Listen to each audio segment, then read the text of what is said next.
Arrancamos. Bueno, en el marco del segundo parcial de la materia de Historia de la Educación Argentina y Latinoamericana, estamos haciendo una entrevista con Sergio. Sergio, gracias por colaborar con la entrevista. Así que vamos a hablar un poco de educación y autoritarismo, o educación y dictadura. Así que si nos podés contar un poco cómo fue tu experiencia de escolarización durante esa época. Perfecto. Bueno, con respecto a la primaria, yo la empecé acá en Necochea en el año 67, bajo gobierno de Onganía. En ese sentido. Ahí sería. Bien. En relación a mi paso por la escuela secundaria, fue en el contexto de los iniciales 70, en el 74 empecé yo la escuela secundaria.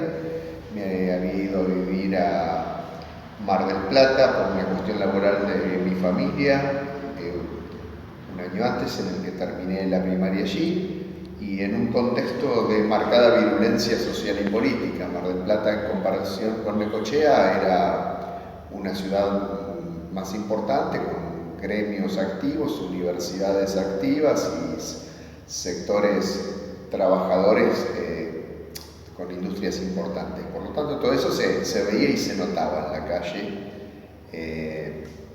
la presencia de policía, el movimiento de los Falcon y todo ese tipo de cosas estaba presente, pero yo estaba saliendo de la niñez y salía de vivir en una pequeña ciudad, en un barrio intermedio y tranquilo, con calles de tierra y muchos baldíos, a una ciudad más importante. Lo que sí recuerdo claramente es el hecho de, bueno, ese paso del retorno de Perón en su tercera presidencia a la Argentina, con una ciudad de un movimiento estudiantil bastante presente, con una cuestión que estaba asignada por las agrupaciones de los centros de estudiantes, la lucha del boleto y ese tipo de cosas. Tengo el recuerdo de haber ido en alguna oportunidad, conjuntamente con el centro de estudiantes de mi escuela, a la municipalidad a reclamar por el boleto estudiantil.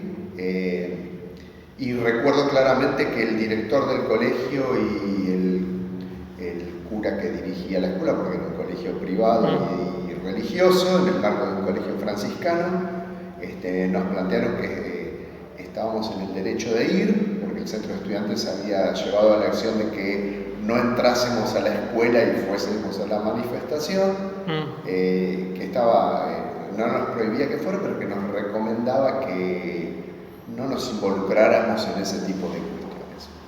Porque la manifestación tuviera que estar separada de la escuela, como que no se vincularan. Claro, y que no corriéramos el riesgo de no asistir a la escuela para ir en un grupo importante de alumnos a una manifestación estudiantil por el boleto estudiantil. Así que son épocas de mucha movilización, claro, de participación. Épocas de bastante movilización. Yo el año anterior a empezar mi escuela secundaria en este colegio religioso, el SCIU de Mar del Plata, había hecho el último año de mi primaria en una escuela pública en la que se utilizaba el edificio para carreras de profesorado, y estaban todas las paredes del colegio con consignas escritas, y muchas de esas consignas estaban relacionadas con montoneros y ese tipo de cuestiones, y se notaba que dentro de las escuelas y los ámbitos educativos superiores la cosa era más fuerte, más marcada y más virulenta de lo que podíamos apreciar nosotros. Pero bueno, fuera de esa cuestión, yo me mantuve en mi secundaria en un colegio privado, de clase media, católico, con un protocolo bastante formal y con profesores bastante clásicos, ¿no? Sí recuerdo que existía una cuestión disciplinaria bastante marcada, que nos revisaban hasta si los zapatos, las medias, el uniforme, la camisa, la corbata coincidía con lo que decía el reglamento, caso contrario no te dejaban ingresar a la escuela. Y no existía la posibilidad de decir mañana vengo vestido de otra manera, no te dejaban entrar a la escuela, sencillamente.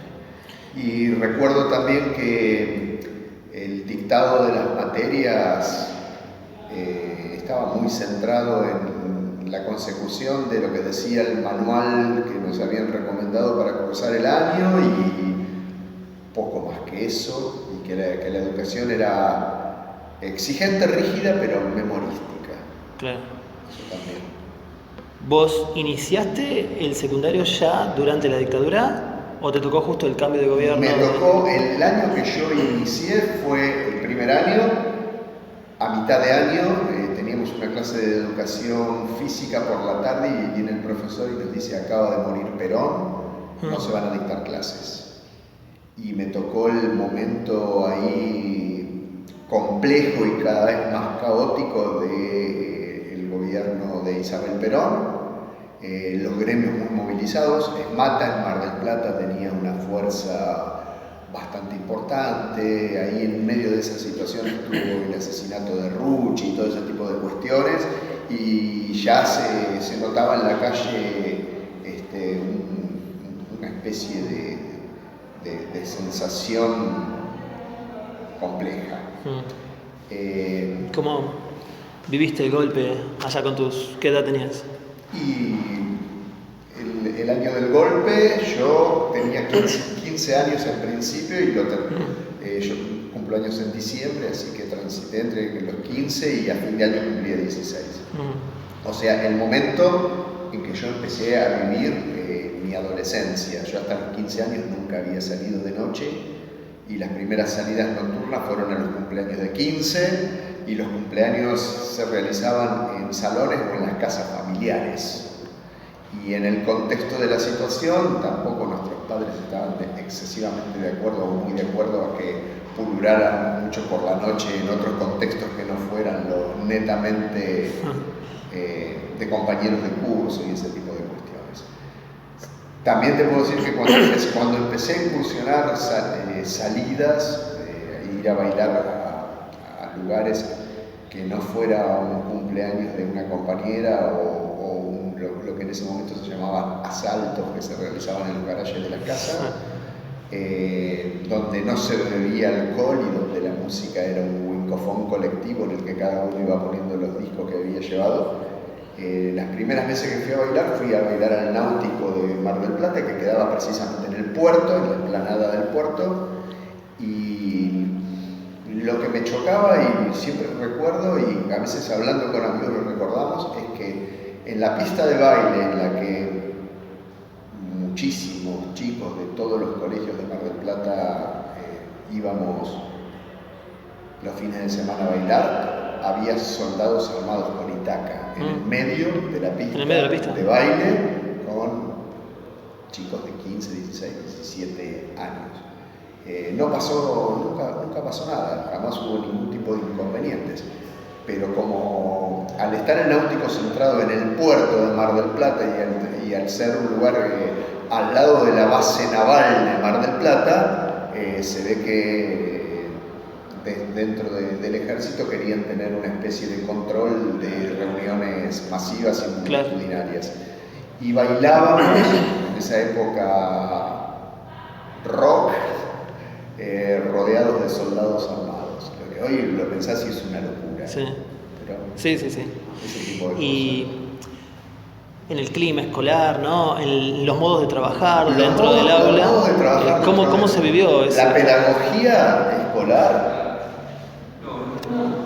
pedagogía escolar, como te digo, estaba asignada por mucho lo memorístico. Se le temía a los profesores. Había muy pocos profesores con el que vos te pudieras sentir a gusto. La mayoría era un trato, bueno, obviamente te levantabas cada vez que entraba un profesor, te sentabas cuando el profesor te explicaba, el profesor daba alguna consigna o alguna explicación, y lo que normalmente ocurría era que tomara su libreta y empezase a seguir el listado de alumnos, a pasar al frente a dar la lección. Y yo recuerdo muy claramente que lo que uno más sentía en ese momento era miedo, temor y la imposición de la autoridad del docente sobre la situación.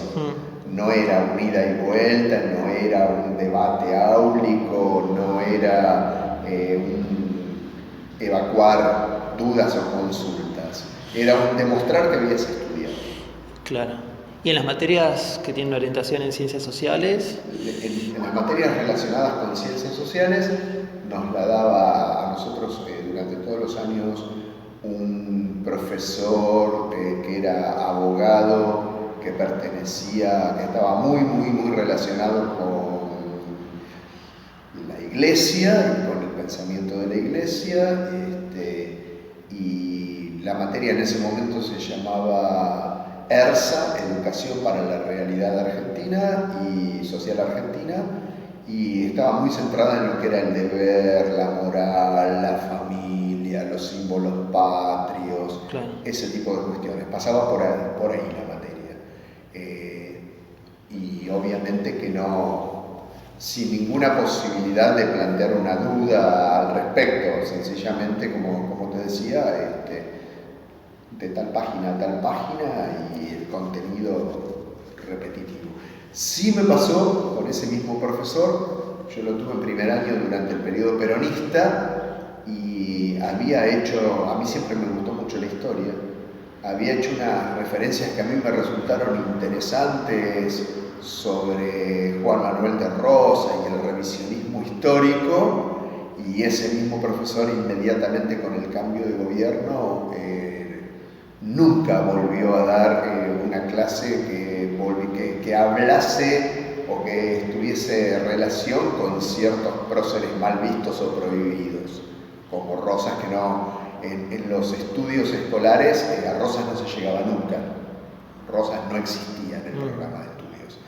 Y él había hablado al respecto y nos había hablado de un historiador revisionista, creo que se llamaba José María Rosas en ese momento, que tenía todo un compendio que luego yo leí la totalidad de los capítulos, y tenía una forma de ver o de discutir la historia desde un ángulo que a mí ya me resultaba interesante en ese momento. Y a continuación de eso nunca volvió a pasar. Utilizábamos manuales, claro. Ibáñez y Drogo eran libros de cabecera de historia en ese momento. Y a pesar de que a mí la historia me gustó siempre mucho, con el tiempo, siendo yo profesor de historia, volví a leer esos libros y hoy me parecen horribles. En ese momento me resultaban interesantes, hoy me parecen horribles. ¿Y ustedes como estudiantes tenían alguna noción de lo que estaba pasando? ¿Qué percepción tenían de ese tiempo? La percepción que teníamos, en esa escuela, en ese contexto, una escuela privada de chicos que desde jardín de infantes hasta el último año de la secundaria iban al mismo colegio, en un radio cercano de 30 cuadras alrededor de la escuela, en un barrio de clase media alta, esas cosas en su profundidad y en su totalidad no las entendíamos.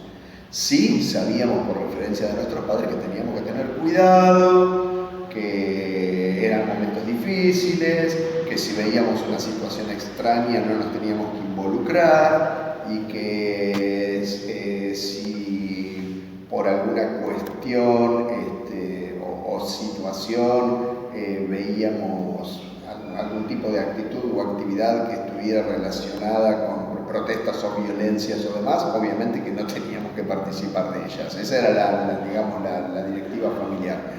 Pero en ese contexto social y educativo tampoco